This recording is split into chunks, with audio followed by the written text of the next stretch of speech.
Et voici l'opinion, justement, avec vous, Nicolas. Le cap des 1000 personnes infectées en France a été donc franchi ce week-end, mais il n'est toujours pas question de repousser les élections municipales. Non, Édouard Philippe affirme même, je cite, que l'idée de reporter les élections n'est jamais venue à l'esprit. Mais ça, c'est crédible ? Eh bien, pas totalement, non. Alors, bien sûr, dans son principe, la tenue du premier tour de scrutin est une nécessité. C'est François Baroin, le président de l'Association des maires de France, qui le dit. Ce scrutin se tiendra si on met entre parenthèses la démocratie, on met entre parenthèses le pays. Donc, on tient le calendrier, sauf qu'il est impossible de prétendre que la crise du coronavirus n'a pas d'impact politique. Ne serait-ce que sur les aspects matériels de l'organisation. Oui, c'est-à-dire la gestion des files d'attente, de la promiscuité, la protection des membres du bureau électoral, en particulier pour le dépouillement. Tout ça est compliqué, mais c'est vrai que c'est surmontable avec une bonne dose d'organisation et de prudence. Voilà donc pour les aspects matériels. Mais il y a tout le reste. Mais c'est quoi le reste ? Eh bien, le déroulement même de la campagne. Certains maires et des candidats sont empêchés de faire campagne. Plusieurs meetings ont été annulés ou le seront. Ça ne fait aucun doute avec les nouvelles restrictions du gouvernement. Et puis, il y a les départements de l'Oise et du Haut-Rhin, là où la question se pose vraiment. Impossible, là-bas, de prétendre que la démocratie fonctionne sans entrave.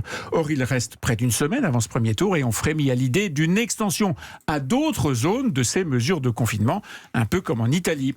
La question sera donc de savoir s'il risque d'y avoir rupture de l'égalité devant le scrutin. Bon, dans la mesure où tout le monde affronte la même situation et doit surmonter les mêmes difficultés, la réponse aujourd'hui, c'est plutôt non. Et sur le fond de la campagne ? Eh bien là encore, le contexte général est profondément impacté. Tous les autres sujets, y compris la réforme des retraites, sont évacués par le coronavirus. Autre conséquence de cette crise sanitaire, les personnes âgées, qui sont à la fois celles qui sont les plus vulnérables et celles qui votent traditionnellement le plus, ces personnes âgées vont certainement moins se déplacer dans les bureaux de vote. Or, c'est un électorat plutôt conservateur et réputé en général plus à droite. Bon, mais encore une fois, rien qui justifie pour l'heure de reporter les élections. Reste le cas d'Emmanuel Macron. Il est désormais totalement investi sur ce seul sujet du coronavirus.